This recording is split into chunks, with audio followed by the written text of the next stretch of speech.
नमस्कार, स्वागत आहे तुमचं माझ्या नवीन व्हिडिओमध्ये।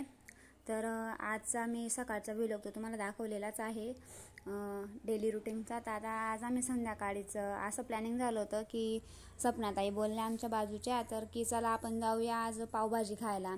मग आमचं ऐन वेळेवर डिसाईड झालं की पावभाजी खायला जाऊ असं। मग म्हणून ऐन वेळेवर डिसाईड झाल्यामुळे मी काय तुम्हाला जास्त व्लॉग दाखवला नाही आहे आणि जास्त शूट करणं पण काही माझं जमलं नाही। मग त्याच्यासाठी मी थोडा शॉर्टच व्हिडिओ केलेला आहे।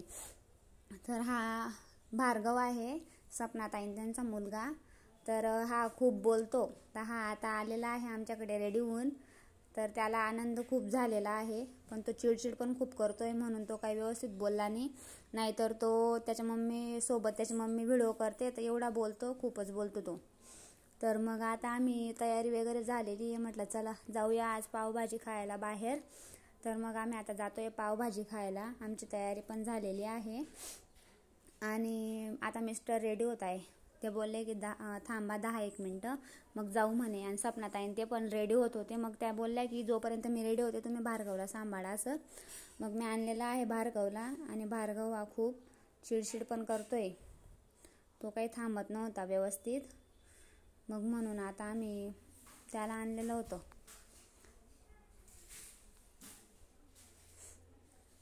तर आता आम्ही निघालेलो आहोत। तर आता तुम्ही पाहू शकता की आम्ही जातोय रस्त्याने असं झालोय। आम्ही जातोय आता पोचू तिथं लवकरच।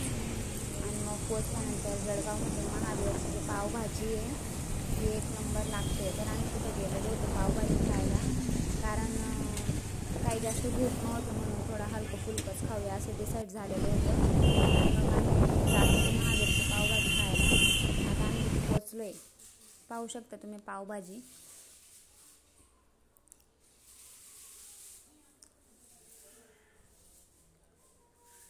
पावभाजी खाल्ल्यानंतर मग असं विचार केला की चला आता पावभाजी तर खाल्ली गेली तर आपण पावभाजी खाऊन झाल्यावर थोडं आईस्क्रीम वगैरे किंवा काही लस्सी वगैरे घेऊया। तर आम्ही प्रभातला आलेलो होतो, प्रभात सोडा सेंटरला। मग तिथं आम्ही कॉफी घेतली, सपनाताईंनी त्यांनी कोल्ड कॉफी घेतली आणि त्यांच्या मिस्टरांनी तर प्लेन आईस्क्रीम घेतली वाटतं। आणि आम्ही इथं बदाम शेक घेतला। आणि असं सगळं घेतल्यावर मग आम्ही ते खाऊन घरी आलो। आता इथं सपनाताई आणि भार्गव इकडे पहा त्यांचं बोलणं चालू होतं। मग त्याच्यानंतर आम्ही घरी आलो। मग घरी आल्यानंतर म्हटलं चला आता पूर्ण वेळ हा खूपच झालेला होता। त्याच्यानंतर घरी आलो, गेट वगैरे लावला आणि गेट लावल्यानंतर माझं किचन तुम्ही पाहू शकता। किचन हा रोज आणि नेहमी आपला स्वच्छ असला पाहिजे। दुपारीच नाही तर रात्री पण किचन हा आपण स्वच्छच ठेवला पाहिजे, कारण आपल्या किचनमध्ये ब्रह्ममुहूर्तावर माते लक्ष्मीचा वास होतो। आणि मग ही माता लक्ष्मी जर आली, जर आपल्या किचनवर घाण दिसली तर ती तिथूनच परत जाते। म्हणून कधीही रात्री किचन हा व्यवस्थित स्वच्छ पुसूनच झोपायचा आणि किचनचा जो रूम आहे तो पण स्वच्छच पुसला पाहिजे। आणि असं नाही की आज मी बाहेर गेली म्हणून माझं किचन स्वच्छ आहे वगैरे।